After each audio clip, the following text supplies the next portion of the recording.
Kinerja keuangan perseroan melonjak pada kuartal pertama 2026 dengan pendapatan naik lebih dari 232% secara tahunan. Pemirsa, prospek PT Barito Pacific Tbk atau BRPT dinilai masih menunjukkan tren positif hingga akhir 2026. Ya, kontribusi aset energi dan kilang di Singapura serta ekspansi bisnis energi hijau menjadi penopang utama pertumbuhan kinerja perseroan.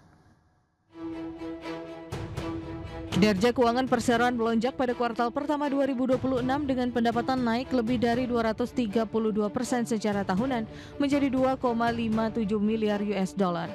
Laba bersih perusahaan juga melonjak hampir 460% didorong kontribusi kuat operasi kilang Astar di Singapura yang kini menjadi pilar baru pendapatan perusahaan.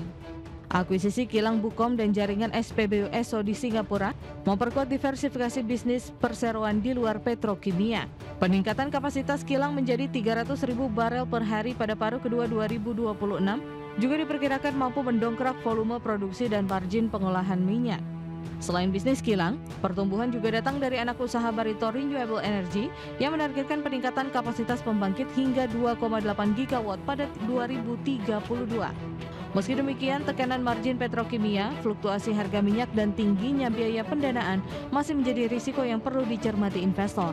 Sejumlah analis pun tetap mempertahankan rekomendasi beli dengan target harga PRPT berkisar antara Rp2.200 hingga Rp4.200 per saham. Berbagai sumber IDX Channel.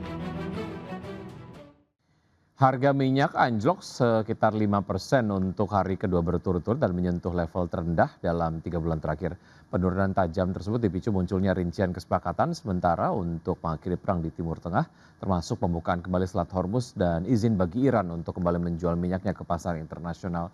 Minyak mentah berjangka Brent ditutup merosot 5,1% ke level $78,96 per barrel, sedangkan minyak mentah berjangka West Texas Intermediate terkoreksi 5,8% ke posisi $76,05 per barrel.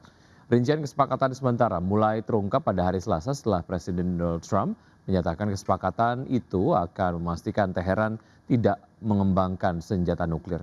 Seorang pejabat Amerika Serikat juga menyebutkan Iran diperbolehkan kembali menjual minyak setelah kesepakatan ditandatangani. Adapun kesepakatan tersebut akan memperpanjang gencatan senjata rapuh yang diumumkan pada bulan April dan membuka kembali Selat Hormuz yang secara efektif diblokade Iran sejak Amerika Serikat dan Israel pertama kali menyerang negara tersebut. Meski demikian, keraguan terhadap keberhasilan kesepakatan masih membayangi pasar. Para pakar memperingatkan bahwa pemulihan aktivitas pelayaran dan ekspor energi kemungkinan membutuhkan waktu beberapa pekan.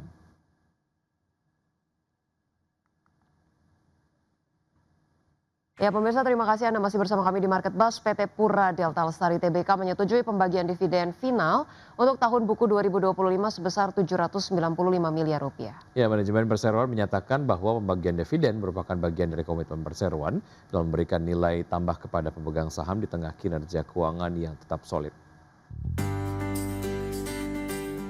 PT Pura Delta Lestari Tbk menyetujui pembagian dividen final untuk tahun buku 2025 sebesar Rp795 miliar atau sebesar Rp16,5 per saham.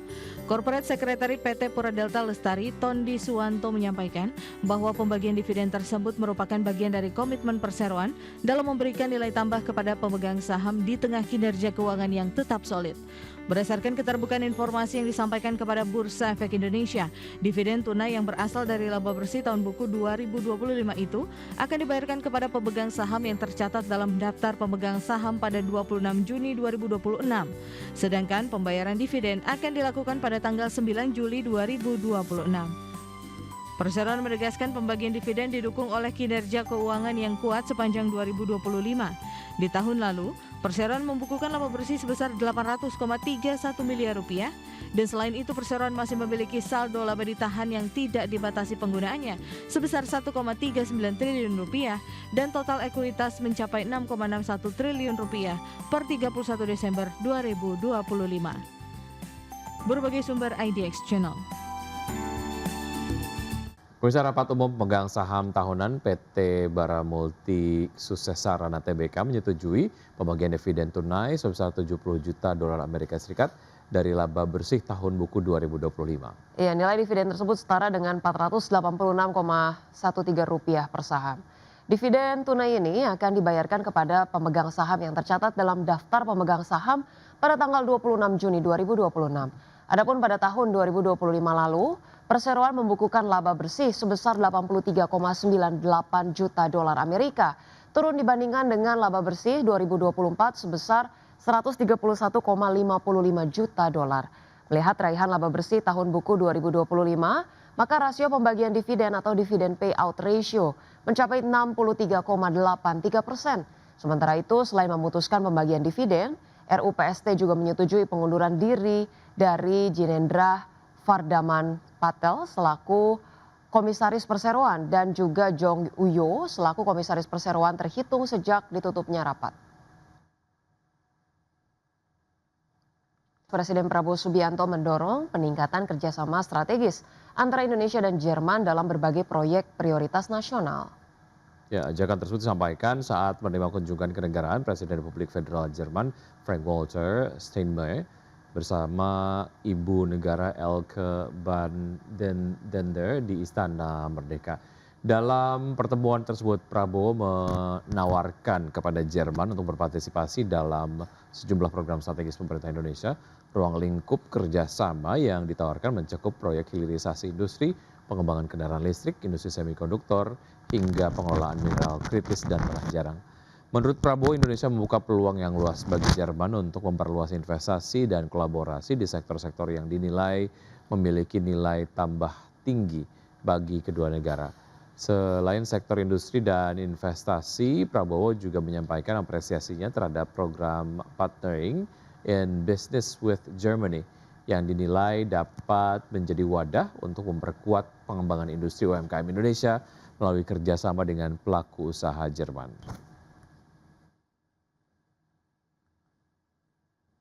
Penguatan kemitraan Indonesia-Jerman, khususnya di bidang ekonomi, investasi, transisi energi, ketahanan energi, pendidikan, dan ketenaga kerjaan. Kami sepakat untuk terus meningkatkan volume perdagangan dan investasi yang saling menguntungkan. Saya menekankan pentingnya hubungan Indonesia dan Eropa, dan kami berharap perjanjian Indonesia-European Union (CEPA) bisa mencapai kesimpulan substantif. Ya, pemirsa, kemitraan strategis Indonesia dan Jerman telah terjalin sejak lama, mencatatkan kerjasama perdagangan dan investasi yang cukup positif setiap tahunnya. Ya, tercatat nilai perdagangan Indonesia-Jerman mencapai 124 triliun rupiah per tahun. Pertemuan bilateral Presiden Prabowo Subianto dengan Presiden Republik Federal Jerman Frank-Walter Steinmeier semakin memperkuat hubungan kemitraan strategis kedua negara. Jerman ingin mendorong lebih banyak kerjasama perdagangan dengan Indonesia, dan juga Indonesia ingin membuka berbagai peluang investasi baru yang dapat dimanfaatkan perusahaan-perusahaan Jerman. Berdasarkan data perdagangan awal tahun 2026, total perdagangan Indonesia-Jerman tercatat sebesar 860,6 juta dolar Amerika pada periode Januari hingga Februari, dengan kota Berlin dan Hamburg yang mulai dikembangkan sebagai basis baru untuk perluasan pasar produk Indonesia. Nilai perdagangan bilateral antara Indonesia dan Jerman saat ini mencapai sekitar 7 miliar dolar Amerika atau setara dengan 124 triliun rupiah per tahun. Dengan komoditas perdagangan utama, ekspor Indonesia ke Jerman yakni komoditas minyak kelapa sawit, alas kaki, peralatan elektronik, tekstil, karet, serta mesin mekanik. Sementara impor Indonesia dari Jerman yakni produk dan artikel besi baja, mesin listrik, alat optik, serta suku cadang kapal. Selain perdagangan, hubungan ekonomi kedua negara juga diperkuat melalui kemitraan investasi, di mana Jerman menjadikan Indonesia sebagai salah satu tujuan investasi yang menarik di Asia Tenggara. Sebaliknya, Jerman juga ingin mendorong lebih banyak investasi dari Indonesia ke Jerman. Di sisi lain, implementasi Indonesian-European Union Comprehensive Economic Partnership Agreement atau IEU-CEPA berpotensi menjadi pendorong baru bagi peningkatan perdagangan dan investasi kedua negara. Melalui perjanjian tersebut yang rencananya mulai berlaku 2027, sekitar 98% pos tarif akan diturunkan menjadi 0% dalam kurun waktu 10 tahun. Jakarta, Tim Liputan IDX Channel.